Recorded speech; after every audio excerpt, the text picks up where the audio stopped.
ҳар як фасли сол дар баробари зебоии махсус доштан ҳамчунин меваҳои шаҳрбор низ дорад. Масалан, дарахти зардолу.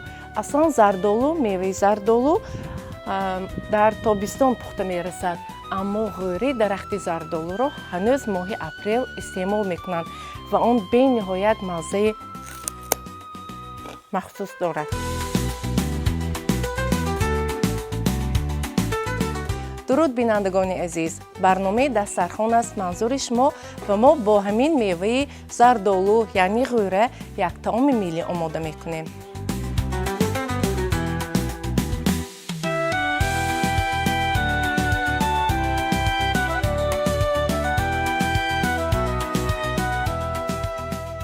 мо имрӯз меҳмони кадбонуҳои маҳаллаи Ҷабор Расулови шаҳри Хуҷанд мешавем ва имрӯз ҳамроҳи бонувони зебои ин маҳалла таоми миллии мошпиёбии ғӯрадорро омода мекунем.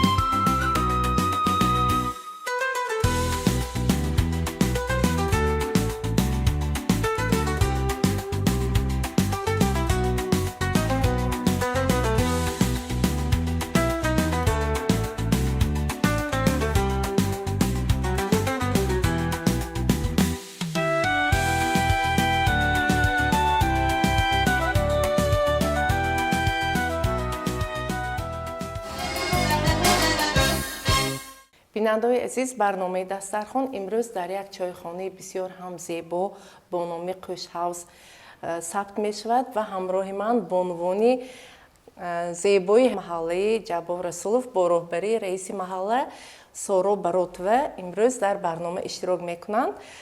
Маълума, ин чойхона меваи истиқлолият аст. Ҳамин тавр ва соли гузашта буд ҳамин чойхона бо иштироки асосгузори сулҳу ваҳдати миллии пешвои муаззами миллат муҳтарам Эмомилли Раҳмон ифтитоҳ ёфт ва имрӯз як макони зебои ба ҳамоии ҳам ҷавонон, ҳам пиронсолони ҳамин маҳалла гаштааст.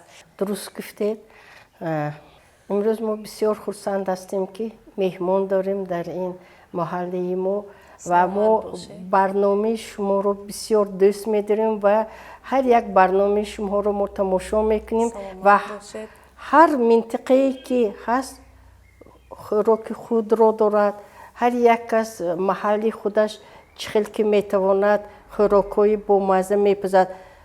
фақат ин ки хӯрокҳое ки пештар очи бобо мо мепухтанд. анамунро мо ҳозир эҳё номуда истодастон мо шумоҳо аз номи маҳалла миннатдорӣ баён мекунем ва имрӯз фаъолзанҳои маҳаллаи мо ғӯраоб ва салла омода мекунанд баҳри тамошобинон ва ҳар як барномае ки мо тамошо мекунем аз ҳамон як чиз худо мо мегирем чизҳои насиҳатша. бинобар ҳамин бо ҳамин занҳои фаъол ва бо бисёр ҳастанд инҳо моҳе якбор дар ҳамин ҷо ҷамъ шуда ҷавонро даъват мекунем ба ҷавонон меомӯзонем ки мо пештар чӣ хел хӯрокҳо мепухтем. мисол агар ҳамту гирем чалпаки пиёздор ва тери мегӯем ки секунҷа аст, ҳамонҳоро ҳамин занҳои фаъоли маҳаллӣ мо ба ҷавонон меомӯзанд. мо дар барномаи гузашта ҳамин терие ки шумо ҳозир гуфтед бо кадбонуҳои ҷамоати онҷӣ омода карда будем ва имрӯз шумо сала гуфтед омода мекунем гуфтед. Сала ҳам ба фикрам ба ҳамон тери монанда аст, танҳо бо тарзи пухтану ва ҳам камтар мазза фарқ мекунад. албатта ҳозир бо ман ҳамин кадбонҳои мо фаъолзанҳои мо ба шумо нишон медиҳанд тартиби пухтанаша чӣ хел тайёр намуданаша ба шумоён нишон медиҳам. ман боварӣ комил дорам ки ҳар як ҷавонон ҳар занҳо ҳамин барномаи тамошо карда меомӯзанд, фарзандонам таҷриба мешавад. бисёр хуб. маълума, мо гуфтем ки мошпиёбии ғӯрадор омода мекунем. инро ҳам ғӯраоб ҳам мегӯянд инро ва дар мавсими аввали баҳор яъне غوره حالا نغز نپخته دانک نبرآورده آماده میکنند. درست. برای همین مشپیابی غوره دار به ما کدام محصولات ها لازم است و این طعام را امروز کی آماده میکنند؟ من یکی از فعال زنهای ما من معلم آماده میکنن. من حاضر طرز تیار کردن و با اون چی لازم است همیشه گفته میگذارم. بیننده های عزیز طور معلمه گفتن امروز طعامی مشپیابی غوره دار را بانو محبت کدبانو آماده میکنند و این طعامی ملی یعنی مشپیابی غوره دار یا غوره آب در خوجند آماده میکنند در شهر خوجند و منطقه های نزدیک آن در شهر و ناحیه های نزدیک به خوجند آماده میکنند. شاید در دیگر منطقه ها هم باشد و طرز آماده کردن همین طعام در هر منطقه هر خیل است.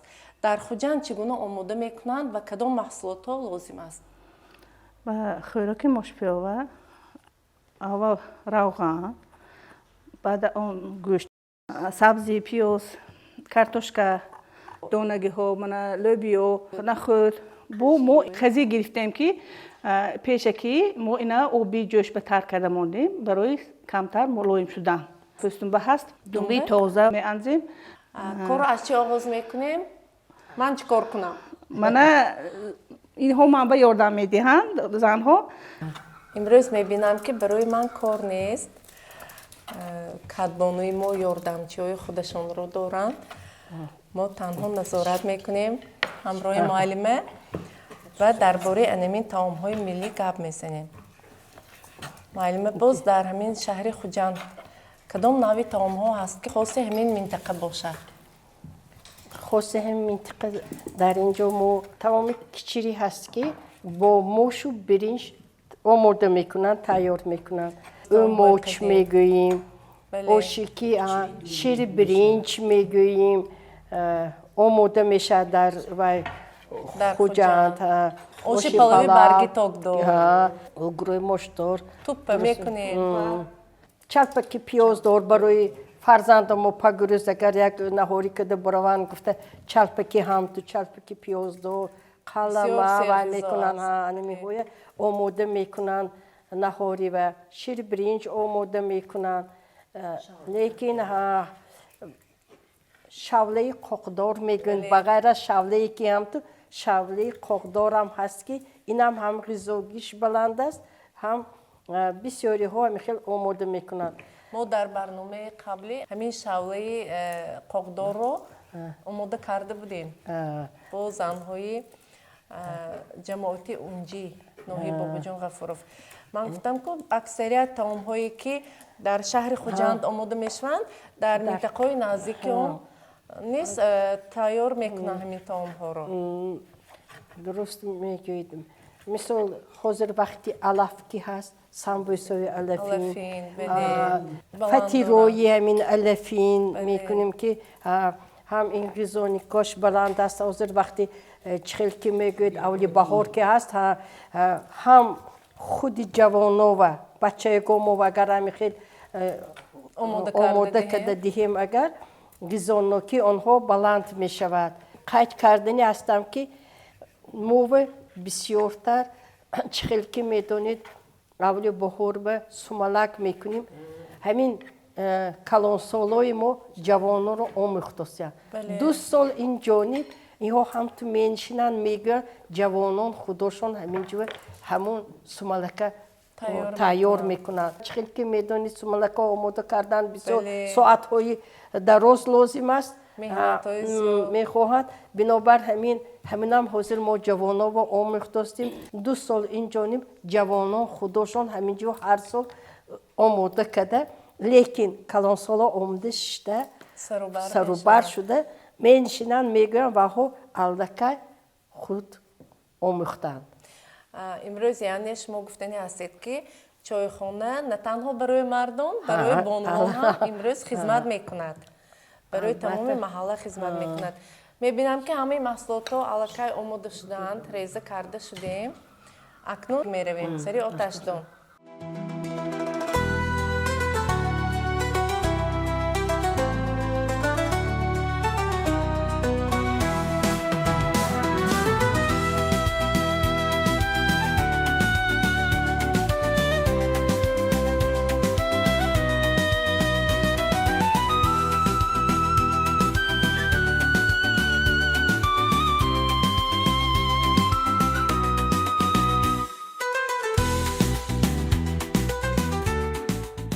равған می‌انزیم.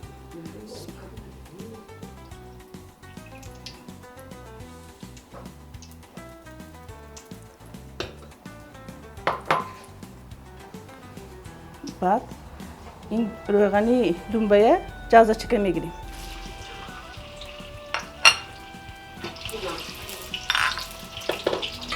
ما میتوانیم پیش از روغن خودی دنبه رو انداخته زیر بونیم. البته میتوانیم مو حاضر به تصویر. برای همین اجازه چه نسوزد گفتم اول روغن انداختم. حاضر ما تاون رو برای چند نفر آماده میکنیم؟ برای 10 نفر خوراک تیار کردیم. این بهم نمیخواد یک کاسه روغن انداختم. من موش میانزیم یک کاسه. 2 دانه سبزی، 2 دانه کارتوشکا، 2 دانه پیاز میانزیم. همش مایده که نخورده که ریزه که دگیدیم. گوشت چند کده؟ گوشت 2 بوده میانزیم. همش مایده که ریزه که خوشرو کده. من خیلی میزربانیم. بوی جازه برآمده؟ بوی جازه بوی بر. یعنی قریب آماده شد. کم کار ماند. من گوشت رو آوردم. ایش مادرم گوشت و روغنی و آمیختی که میکردن همش تیار بود اخیر نمیکردیم.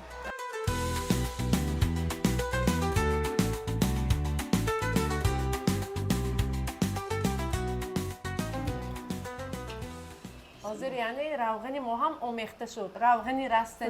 روغنی رستنی که می دنبال. هر دوش آمیخته شد.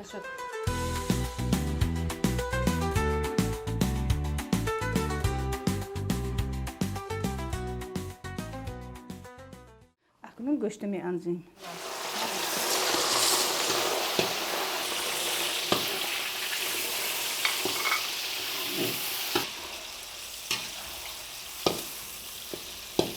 اکنون پیاز میانزیم. یا با علوبه نگاه کنید تو گونه. اما همین طور علوبه نگاه کنید. گوشت رو با پیاز یک جای میزربونیم.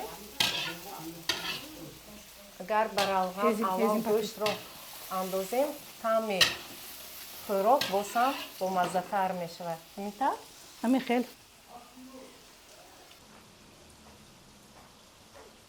وقتی که بدید پیاز رو میاندازیم کشش میکنیم که نسوزد. نسوزد. کوفته میستیم.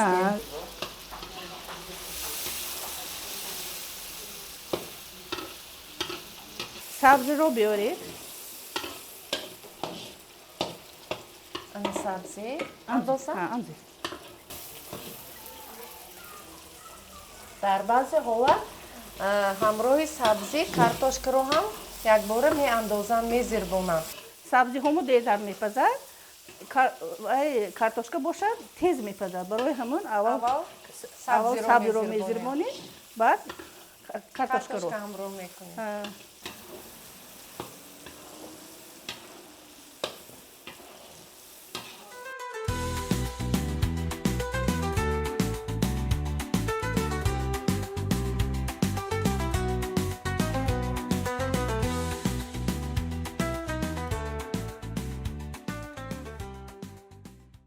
زنها ماش لوبیا نخود رو شسته تیار کنید تانه.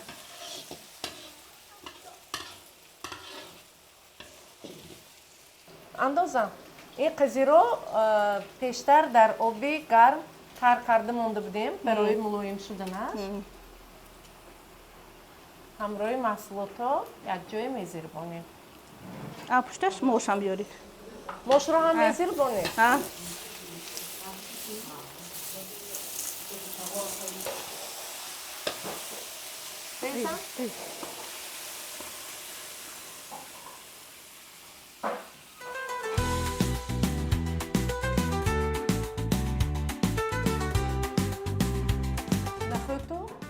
یک بار هدوش میانزیم.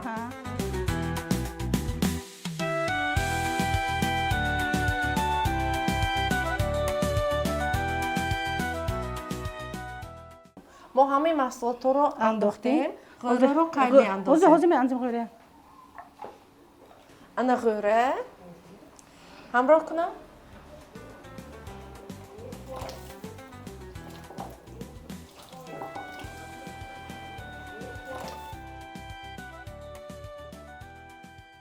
алоша паст کرده میمونی او ایستا جوشته موش خودش کفیده تیار میشه. ما چقدر موش همراه کرده؟ حاضر ما اینجا و یک کاسه موش همراه کردیم. یک کاسه موش، یک کاسه لوبیا و یک کاسه نخود همراه کردیم و این باید نیم ساعت جوشد تا آماده شدن این طعام. ما باز کاری دیگر ما دیگر هست. کار ما هست.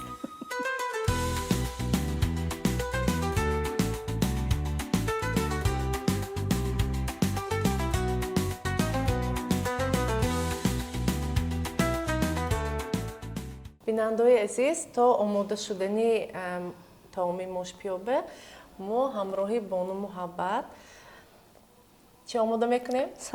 سالا آماده میکنیم. سالا این یک محصولات اردی است به تیره مانند ولی از جهت شکل و از جهت مزه‌اش فرق میکند. برای آماده کردن سالا به ما کدام محصولات لازم است؟ ارد لازم است. چقدر؟ 2 کیلو ارد گرفتیم. کوسه و نمک آب تیار کردیم. روغنی رستنی، کمک سودا، شکر. اول نمک آب را می‌اندازیم. اولا نمک آب می‌اندازیم. نمک آب را در آب گرم پیشتر آماده کرده بودیم. همش رو اندازم؟ نه، ابو کمتر اندازید. شد. روغن هم همراه اکنون میکنیم؟ کمک سودا. کاوه کننده می‌اندازیم کمتر. برای انتظار. برای ورم کردن. ورم کرده. روغن می‌اندازیم. یک پیاله روغن کفایتی می‌کند. شد. روغن انداختیم. اکنون هم نمک آب با اندازید. با کمتر نمک آب. شکر همراه می‌کنیم؟ شکر همراه کنید. 2 قاشق شکر همراه کرده. ارد رو اندازم.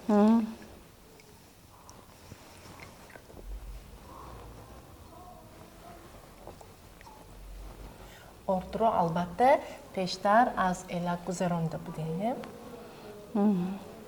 برای همین محصولات ما اردی نوی یکم یا اردی نوی اولی خلای است. یکمش نکنم.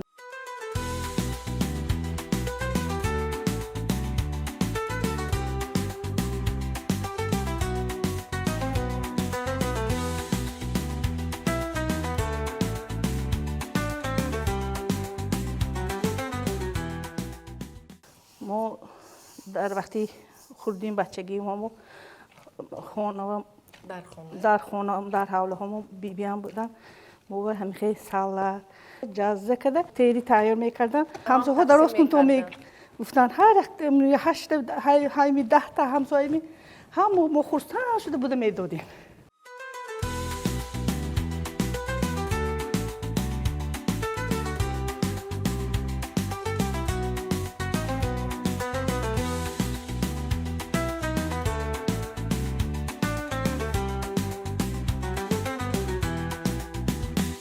تا شما تیار کردن من یک بار دیگ رو هم خبر گیرم. ماینش ساده است یا نه؟ یک بار نمک خوراک رو هم میبینیم. دیگ خوشروی جوشیده ایستاده است. بسیار خوش. یک بار نمکش رو میچشیم. ما گوشتی نمکدار انداخته بودیم. نمکش پست. کمتر نمک همراه میکنیم برای رسا شدن. عادتاً وقتی که موش رو میاندازن نمک همراه نمیکنند برای که موش دیر میپزد میگویند. ما دیده ایستادیم که موش ورم کرده است. برای کفیدن آماده شده است. برای همین نمک همراه کردیم. این باید همین طور در علوی پست باید جوشد. خمیر تیار شد؟ خمیر تیار شد. من خودتان تختچه عادی ماجد خان عقلتان رسا. سلامت باشید. من دانستم دیگه. زولا میگیریم. مرحمت. به زوالها تقسیم میکنیم. زوالها تقسیم میکنیم. خمیر بسیار ملایمی خوشروی شده است. من زوالا گیرم. بله یاردم دید من به.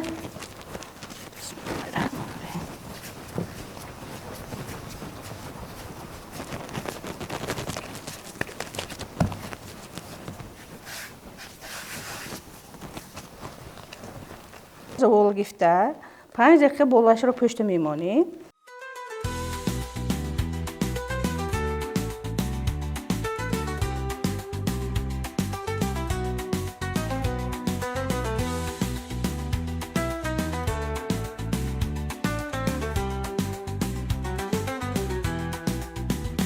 زوالها تیار تیار شد. شدن. اکنون اینها گفته درست میکنیم. ارد پوشیده، ارد ارد پوشیده. پوشیده. باز باز میکنیم. میکنیم.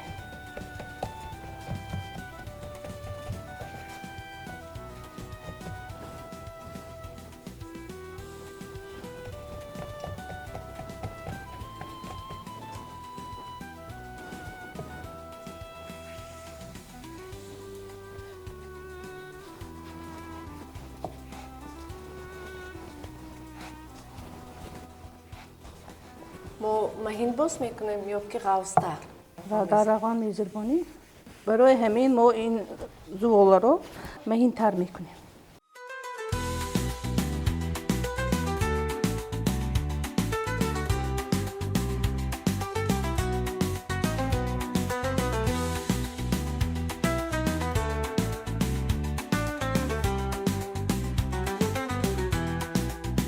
زنی چاقان کدبانوی بهترین باشد اگر از کاری خودش معلوم کی از کاری همین تخته سرفش معلوم کی همین های نقض آموختگی. امروز در همه شهر و ناحیه ها آزمونی کدبانو گذشته ایستاده است. کدبانوهای شهر خوجند هم اشتراک کردن. چند تا زنهای خوجند با این مسابقه ها اشتراک کردن. از خوجندی ما حاضر فقط دوره اول گذشت به فکرم. همین خیلی دوره اولش گذشت. امروز که آمادگی دارند به دوره ولایتی همینطور برگزار کردن همین گونه آزمون و فستیوال ها بسیار جهتی معرفی و هم پابرجا ماندنی عنعنه های ملی، از بین نرفتنی طعام های ملی و هم رشد بخشیدنی عرف و عادت های ملی به نهایت مساعدت میکند و هم در همین چهاربینی ها جوان زن ها از تجربه همدیگر می‌آموزند، یاد میگیرند. قطع کرده اینا میبریم. اندازه یخیله. همش اندازه یخشونش دکور.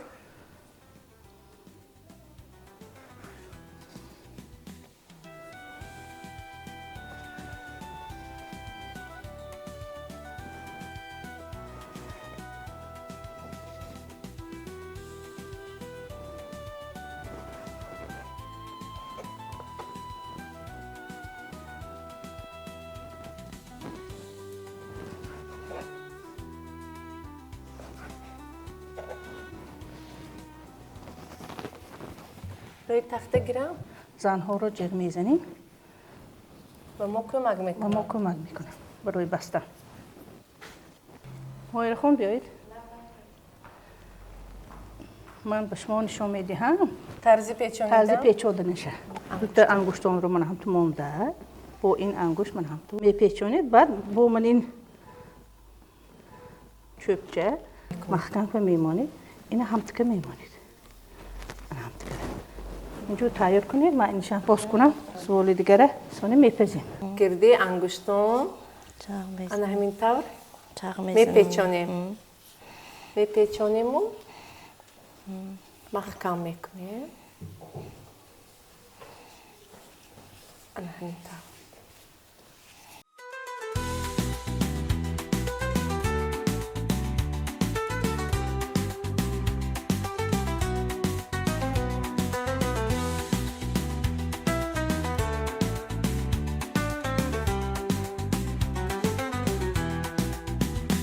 تأسیس چایخانه به ما به نهایت تأثیری بسیار بخشید که ما جوانان که نو خانه‌دار میشوند از این هر هفته جمع شده ما از این کلانسالان بسیار خوراک‌های ملی را یاد گرفتیم. کلانسالان ما بسیار هم زن‌های بهترین میباشند و ما بسیار خوراک‌های بیشتر را نازگاهش را به ما یاد میدهند.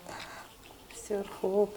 یعنی تأسیس چایخانه بسیار اقدامی خوب بود. بسیار خوب.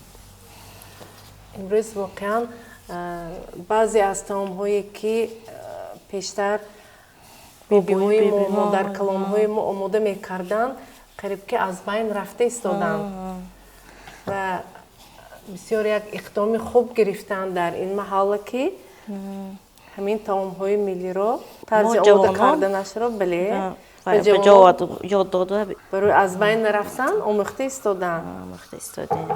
زن‌ها به دیگ علاوه کنید ساله را میپزین.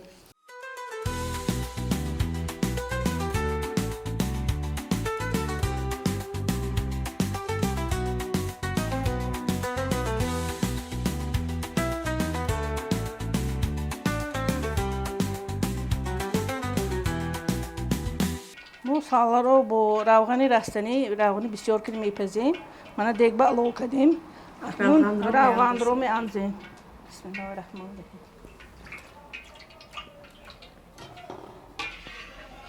ما ساله ها را من این طور پیچانیدیم و هم محکم کردیم برای که در دیگ وقتی پختن در روغن پهن نشود. این طور محکم کرده میپزیم. انداختن گیرن؟ بسیار تر. باید قبطی همین ساله پزر. پختنش دکور. ما پیچانیدیم که باید پزر.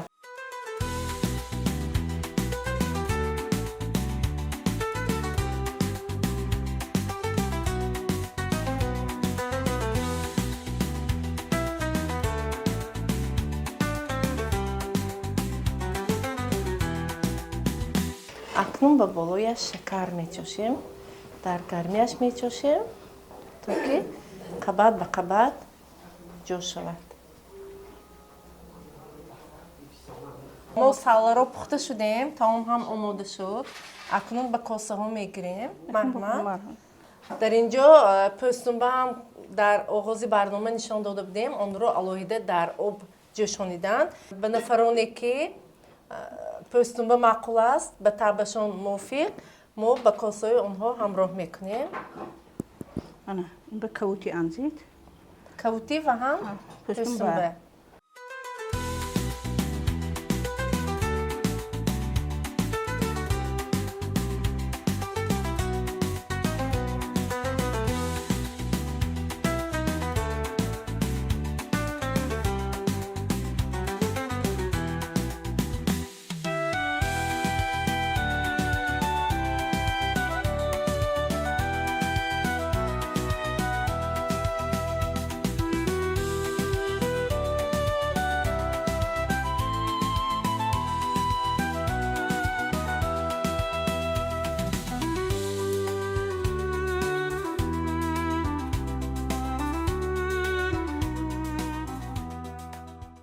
بیننده‌های عزیز، انایمتر امروز ما در برنامه دسترخوان همراه کدبانوهای محلی به نام جبار سلفی شهر خوجند دو نوع طعام ملی یکی ماش پیاوه با غوره و هم ساله را آماده کردیم. اگر خواهید که طعام‌های ملی محلی شما هم همین طور معرفی کردن به همین رقم‌هایی که عین حال در آینه نیلگونی خود می‌بینید به ما زنگ زنید. ما البته برنامه آماده می‌کنیم. معلم عزیز برای اشتراک به شما و هم کدبانوهای این محله تشکر میگویم. بسیار یک برنامه جالب آماده شد و فکر میکنم که به تماشابینان نیز پسند می آید. رحمتای کلون. ما هم از شما منتظر هستیم که امروز در محله ما کدبانوهای زیبای ما رو کدبانوهایی که امروز دسترخوان آراستند نمایش دادید. ما بسیار منتظر هستیم و من و همه ساکنان محله با جناب عالی و رئیس ولایت منتظری خود را بیان می‌نمایند که چنین جاها را به ما آماده کردن و ما کی خواهیم آمده در همینجا صحبت ها و انمین خیلی طعام های ملی را آماده نموده با ساکنان همراه میخوریم و در نوبت به جوانان هم همین فعال زنها میآموزانند. بسیار خوب، بسیار اقدام خوب. بیننده‌های عزیز، با امید خانه آبادی شما و هم دسترخوان پرفیض شما با یک عکس خاطره‌ای برنامه را جمع بست میکنیم. خیر تا برنامه‌های دیگر.